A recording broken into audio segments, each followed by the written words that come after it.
Hey people of the earth. Today we're going to be looking at various Optifine shader packs and how well they work in conjunction with the Distant Horizons LOD mod.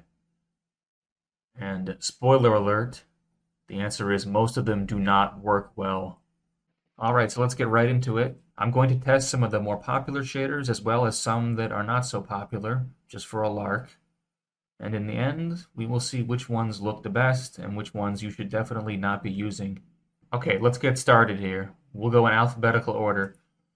Alright, first up is arc shaders, and they wouldn't look so bad, but unfortunately they have a very big problem that many shader packs have, which is border fog that you cannot turn off. There's no setting to turn it off. So this one doesn't look so great. In addition, at nighttime, things are very dark in this shader, and it does not line up with the LOD chunks at all. Overall, this one is a 1 out of 10 for me.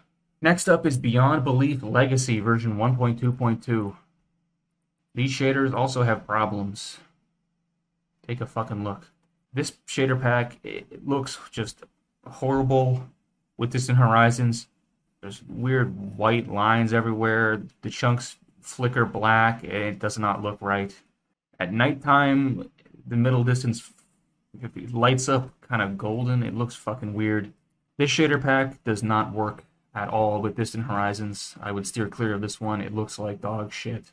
Next up is BSL version 8.1.02. And this one also has massive problems, and I'm sure you can see it right now. For some reason, the fog in Distant Horizons becomes very thick, which wouldn't be so bad on its own, but worse than that is this horrible outline on the LOD chunks. It kind of looks like cell shading, and there's no way to fix it. I tried all the settings, nothing works. So this one is also a no-go. You don't want to use this either. Complementary Shaders is next up, and this one is actually a lot better. One major problem, though, is that the LOD chunks are way too bright by default. So what you need to do is set your brightness multiplier to 0.1. Wait a few seconds, and it'll be fixed.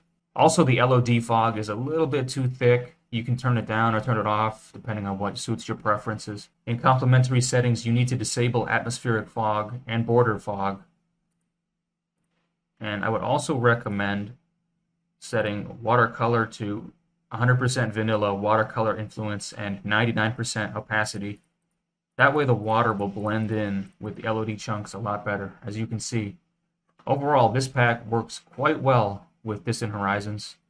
The only problem is at night, the LOD chunks are a little bit too bright, and this is especially the case during the rain, as you can see. The real chunks get quite dark, but the LOD chunks don't get nearly as dark. So during the nighttime, it doesn't look perfect. But despite any flaws, this is one of the better looking packs to use with Distant Horizons. Okay, Insanity Shader just crashes the game. That's pretty damn insane. So next up is Makeup Ultra Fast 8.6 G. Now, Makeup Ultra Fast is a really sad one because I don't think it would look that bad. The only problem is, same as with the arc shaders, there is border fog that is forced on. There's no way to turn it off. Yeah, no matter how low you turn the fog intensity, it does not disappear, sadly. Perhaps you can edit the shader itself to remove the fog, but without doing that, this one is sadly a no-go. In addition to the border fog issue, at night, the LOD chunks are way too bright, and this problem becomes even worse when it's raining. You can see the real chunks are almost pitch black, but the LOD is still very bright. So this pack doesn't work very well with Distant Horizons. Perhaps if you could remove the border fog and make it brighter at night, then it would look okay, but as it is right now, it doesn't work well. The next shader pack is Minecraft PSX version 1.01, and this pack looks pretty good as long as you turn off the depth fog. Then, as you can see, it works fine. This shader pack adds fake floating point imprecision to vertices, as well as some also fake affine texture warping issues to make it look like a PlayStation 1 game. And it works quite well with Distant Horizon shaders. You can even see the lower color depth actually adds banding to the LOD chunks. The vertices of the LOD chunks don't wobble around, and it doesn't really look like a PlayStation 1 game anymore considering the huge view distance. Overall, these shaders work perfectly fine with Distant Horizons. It's just an odd aesthetic choice. It doesn't really make any sense to use them together. Next up is Miniature Shader 1.1. And this one works perfectly fine, but it really doesn't add much except shadows. And it doesn't touch the lighting too much, so it's no wonder that it works fine. So I really wouldn't recommend this shader too much since it doesn't have much of an effect on the game. Next is Musk Rose Shaders 2.1. And these shaders are completely useless with Distant Horizons. These shaders add incredibly thick fog that obscures all of the LOD chunks. It's completely unusable with Distant Horizons. You cannot see the LODs anymore. And there's no way to turn it off, of course. So don't use Musk Rose shaders. Next is Prismarine, version 4.2a. Just like with Complementary, you're going to need to turn your brightness to 0.1.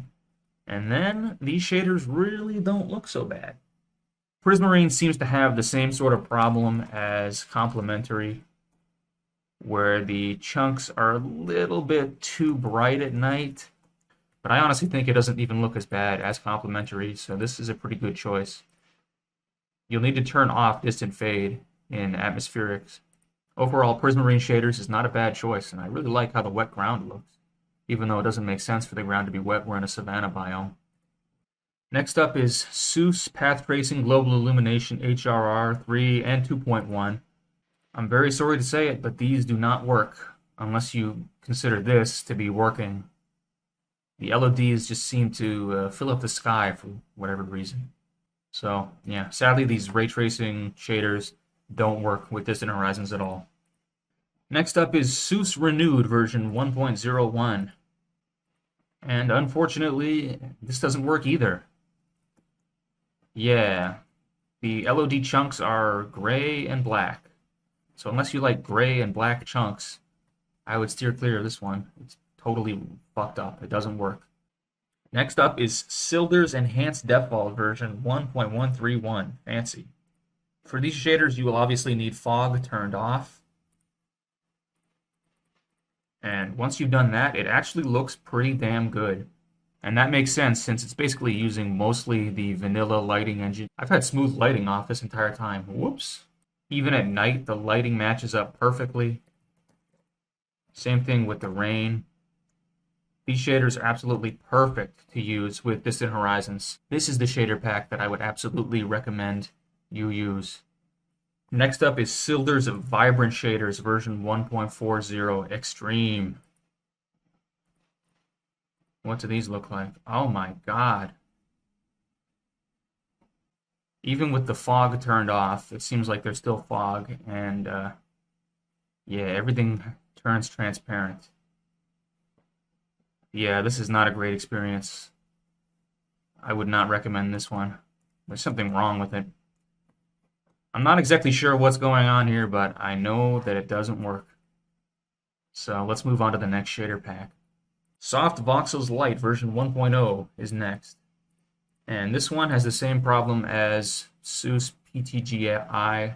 It's another ray tracing shader, and it does not work.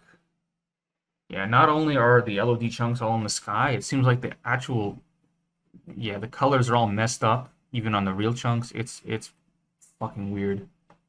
Yeah, it does not work, people. Next is Vanilla Plus version 3.0b. For this shader pack, you need to turn off fog, just like all the rest. You'll need to set your brightness in Distant Horizons to around 0.2, maybe 0.25. And then the chunks line up pretty okay, at least during the day. But of course at night, the LOD is way too bright, especially if it's raining. These shaders aren't the worst, but they are not the best option, I would say. Next up is Yo FPS High. These shaders just do not work with Distant Horizons. There's some strange fog that you just can't get rid of. that obscures all of the LOD chunks, which is a real shame since these shaders are super good for your FPS. I suppose we are not in alphabetical order anymore, since next up is Trilaton's V8 shaders. Yeah, this shader pack doesn't work well because for some reason the LOD chunks are covered in thick fog that you cannot get rid of. There's also border fog that you can't get rid of. And at nighttime, the LOD chunks disappear completely. So this one is a no-go. I would not recommend this. Last but not least is Astralex shaders, an edit of BSL. Just like many other shaders, you're going to need your brightness set to 0.1, and you will also need to turn off fog in the Astralex shader menu. And once you've done that, you'll realize it doesn't look that bad. The fog is a little bit thick on distant horizons. You'll have to lower your fog settings. Unfortunately, at night, you will notice that the LOD chunks are too bright and the actual chunks are too dark. This is a very common problem. This shader pack isn't the worst, but it's definitely not the best for use with distant horizons. Overall, I'd say the best is Silder's Enhanced Default. Everything seems to just work fine. There's no weird lighting issues. Everything just looks fine, and you get the benefit of having shaders. I hope you found this video informative. Give it a like if you liked it. Give it a dislike if you hated it. But for now, toodles!